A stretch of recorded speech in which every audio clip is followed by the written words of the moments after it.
Hi guys, మీరు కన్నప్ప మీరు చూడలేరా? చూడండి భయ్య, చాలా చాలా బాగుంది. ఏం ఎక్స్పెక్టేషన్స్ లేకపోతే మీకు చాలా అంటే చాలా బాగుంది వస్తుంది సినిమా అయితే.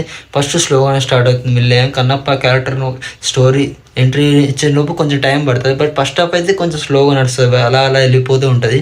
అలాగే సెకండ్ హాఫ్కి వచ్చేసి మన ప్రభాస్ గారు ఎంట్రీ ఉంటుంది భయ్య. ప్రభాస్ గారు ఎంట్రీ అయితే వేరే లెవెల్, అసలు సినిమా వేరే లెవెల్కి వెళ్ళిపోతుంది. ప్రభాస్ గారు ఎంట్రీకి అయితే మనం అనుకున్నట్టు బీజం అయితే పీక్స్ అంతే, చాలా అంటే చాలా బాగా పడ్డది.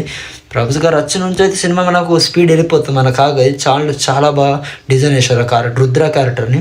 ఇట్లా ప్రభాస్ గారు రుద్ర ఎంట్రీ ఇస్తారు భయ్య, చాలా చాలా బాగా వచ్చింది నిజంగా. తర్వాత సినిమా బీజం కానీ, బీజం అయితే చాలా చాలా అంటే చాలా బాగున్నాయి. విఎఫ్ఎక్స్ విజువల్స్ అంత లేకుండా ఓకే భయ్య, చాలా అంటే చాలా బాగున్నాయి. ఇప్పుడు ఎందుకంటే న్యూజిలాండ్ వేసినాడు కాబట్టి, గ్రీనరీ కాబట్టి మనకంత అర్థం కాదు, బట్ ఓకే విఎఫ్ఎక్స్ కానీ విజువల్స్ చాలా అంటే చాలా బాగున్నాయి. అలాగే కన్నప్ప క్యారెక్టర్ని మన మంచు విష్ణు గారు అయితే చాలా అంటే చాలా బాగా రాశాడు. అలాగే చాలా బాగా యాక్టింగ్ చేశాడు. మన క్లైమాక్స్లో అయితే ఎమోషనల్ సీన్స్ అయితే చాలా చాలా అంటే నాకు కొంచెం దుఃఖం వచ్చింది. అంత నీట్గా వేసాడు భయ్య.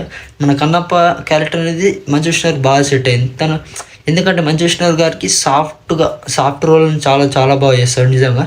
ఆ క్యారెక్టర్ అయితే చాలా బాగా న్యాయం చేసిండు భయ్య. నిజంగా సినిమా అయితే చాలా బాగుంది. థియేటర్లో అయితే మిస్ చూడలేరు, చూశాను భయ్య. ఉంటాం మరి, జై హింద్.